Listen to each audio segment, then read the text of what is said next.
Les trous noirs sont parmi les objets les plus déconcertants de l'univers.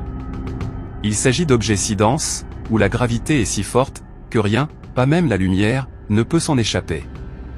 De nombreux trous noirs physiques ont été identifiés, qu'il s'agisse de trous stellaires dans notre propre galaxie ou de trous supermassifs au centre de la plupart des galaxies, dont la masse équivaut à plusieurs millions, voire milliards, de fois celle de notre Soleil. La principale propriété de l'horizon des événements, à savoir que la lumière ne peut jamais s'en échapper, fixe une limite à l'espace. Une fois qu'on l'a franchi, on ne peut que heurter la singularité centrale. Mais que verriez-vous en tombant? Les lumières resteraient-elles allumées ou l'univers deviendrait-il sombre? La physique a enfin déchiffré la réponse, et elle est magnifique. Au centre de notre galaxie, nous avons pu observer les mouvements des étoiles autour d'un point central d'une masse d'environ 4 millions de masses solaires qui n'émet aucune lumière. Cet objet particulier, Sagittarius à astérisque, est un candidat infaillible pour être un trou noir, ce que nous pouvons dire directement en mesurant les étoiles qui gravitent autour de lui depuis 2 décennies. Mais il se passe un certain nombre de choses très contre-intuitives lorsque l'on s'approche de l'horizon des événements d'un trou noir, et les choses s'aggravent encore lorsque l'on franchit cet horizon. Il y a une très bonne raison pour laquelle, une fois cette barrière invisible franchie, on ne peut plus en sortir. Cela reste vrai quelle que soit la catégorie de trou noir dans laquelle vous êtes tombé, même si vous disposez d'un vaisseau spatial capable d'accélérer dans n'importe quelle direction à une vitesse arbitrairement élevée. Il s'avère que la relativité générale est une maîtresse très dure, surtout lorsqu'il s'agit de trous noirs. La raison a tout à voir avec la plus grande réalisation d'Einstein, qui fête ses 100 ans cette année. Tout est dû à la façon dont un trou noir, unique parmi les masses, plie l'espace-temps. Lorsque l'on est très éloigné d'un trou noir, le tissu de l'espace est moins courbé. En fait, lorsqu'on est très loin d'un trou noir, sa gravité ne se distingue pas de celle de n'importe quelle autre masse, qu'il s'agisse d'une étoile à neutrons, d'une étoile ordinaire ou d'un simple nuage de gaz diffus. L'espace-temps peut être courbé, mais tout ce que l'on peut dire à distance, c'est que cela est dû à la présence d'une masse, et non aux propriétés ou à la répartition de cette masse. Mais si vous regardiez avec vos yeux, au lieu d'un nuage de gaz, d'une étoile ou d'une étoile à neutrons, il y aurait une sphère complètement noire au centre, d'où aucune lumière ne serait visible. D'où le noir dans le surnom de trou noir. Cette région sphérique, connue sous le nom d'horizon des événements, n'est pas une entité physique, mais une région de l'espace, d'une certaine taille, d'où aucune lumière ne peut s'échapper. De très loin, elle semble avoir la même taille qu'en réalité, comme on peut s'y attendre. En d'autres termes, lorsque l'on s'approche d'un trou noir, celui-ci ressemble littéralement à la silhouette d'un trou d'une obscurité totale sur la toile de fond de l'espace, la lumière provenant du milieu environnant étant fortement déformée. Pour un trou noir de la masse de la Terre, cette sphère serait minuscule, environ 1 centimètre de rayon, alors que pour un trou noir de la masse du Soleil, la sphère aurait un rayon plus proche de 3 km. Si l'on ramène la masse, et donc la taille, à celle d'un trou noir supermassif, comme celui qui se trouve au centre de notre galaxie, la sphère aurait plutôt la taille d'une orbite planétaire ou d'une étoile géante rouge comme Bételgeuse. Vous êtes maintenant prêt à voir la visualisation finale. Que se passe-t-il lorsque vous vous approchez d'un trou noir et que vous y pénétrez? À grande distance, la géométrie apparente de ce que vous voyez fonctionne exactement comme vous vous y attendez, conformément à vos calculs. Mais alors que vous voyagez dans votre vaisseau spatial parfaitement équipé et indestructible, vous commencez à remarquer quelque chose d'étrange à l'approche de ce trou noir.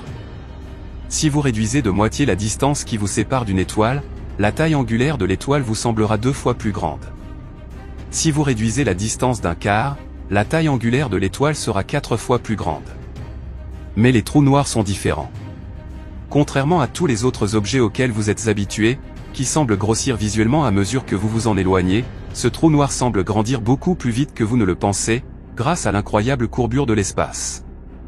De notre point de vue sur Terre, le trou noir situé au centre de la galaxie semble minuscule, son rayon étant mesuré en microsecondes d'arc. Pourtant, comparé au rayon naïf calculé dans le cadre de la relativité, il paraît 150% plus grand, en raison de la courbure de l'espace. Si vous vous en approchez, l'horizon des événements devrait avoir la taille de la pleine lune dans le ciel, mais il est en réalité plus de 4 fois plus grand que cela. La raison, bien sûr, est que l'espace-temps se courbe de plus en plus gravement à mesure que l'on se rapproche du trou noir, de sorte que les lignes de lumière que l'on peut voir en provenance des étoiles de l'univers qui nous entoure sont désastreusement déformées. D'autre part, la surface apparente du trou noir semble croître de façon spectaculaire, alors que vous n'êtes qu'à quelques rayons de Schwarzschild, peut-être 10, de lui, le trou noir a atteint une taille apparente telle qu'il bloque la quasi-totalité de la vue vers l'avant de votre vaisseau spatial. C'est une énorme différence par rapport à un objet géométrique de ce type dans un espace non courbe, qui semble avoir la taille de votre poing tenu à bout de bras. Lorsque vous commencez à vous rapprocher de l'ISCO, orbite circulaire stable la plus intérieure, qui correspond à 150% du rayon de l'horizon des événements, vous remarquez que la vue avant de votre vaisseau spatial devient complètement noire. Une fois ce point franchi, même la vue arrière, qui fait face à l'opposé du trou noir, commence à être plongée dans l'obscurité. Là encore, ce phénomène est dû à la façon dont les trajectoires lumineuses des différents points se déplacent dans cet espace-temps fortement incurvé. Pour ceux d'entre vous, les amateurs de physique, qui souhaitent une analogie qualitative, cela commence à ressembler aux lignes de champ électrique lorsque vous approchez une charge ponctuelle d'une sphère conductrice. À ce stade, comme vous n'avez pas encore franchi l'horizon des événements, vous pouvez encore en sortir. Si vous fournissez une accélération suffisante en vous éloignant de l'horizon des événements, vous pouvez échapper à sa gravité et ramener l'univers dans son espace-temps de sécurité, loin du trou noir et asymptotiquement plat. Vos capteurs gravitationnels peuvent vous indiquer qu'il existe un gradient descendant vers le centre de l'obscurité et qu'il s'éloigne des régions où l'on peut encore voir la lumière des étoiles. La visualisation suivante est presque parfaite, à l'exception du déplacement de la lumière vers le bleu. Mais si vous continuez à descendre vers l'horizon des événements, vous verrez finalement la lumière des étoiles se comprimer en un petit point derrière vous, changeant de couleur pour devenir bleu en raison du déplacement gravitationnel vers le bleu. Au dernier moment, avant que vous ne franchissiez l'horizon des événements, ce point deviendra rouge, blanc, puis bleu, car les micro-ondes cosmiques et le radium de fond seront transférés dans la partie visible du spectre pour votre dernier regard vers l'extérieur. L'univers, toujours en supposant que rien d'autre ne correspond à ce que vous êtes. Et puis, l'obscurité. Rien. À l'intérieur de l'horizon des événements, aucune lumière de l'univers extérieur n'atteint votre vaisseau. Vous pensez maintenant au fabuleux moteur de votre vaisseau et à la façon dont vous pouvez essayer de sortir. Vous vous souvenez de la direction dans laquelle la singularité se dirigeait, et bien sûr, il y a un gradient gravitationnel qui descend dans cette direction.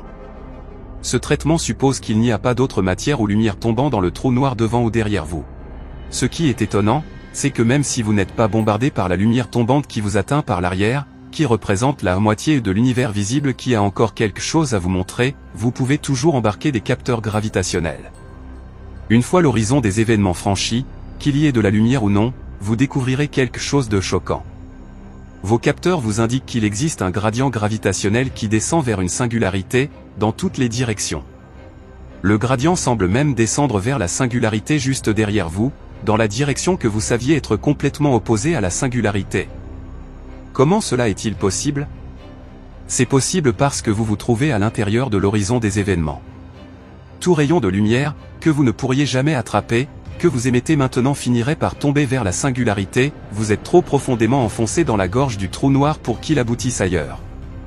Combien de temps vous resterait-il avant que cela ne se produise, alors que vous traverseriez l'horizon du trou noir supermassif de 4 millions de masses solaires situé au centre de la galaxie?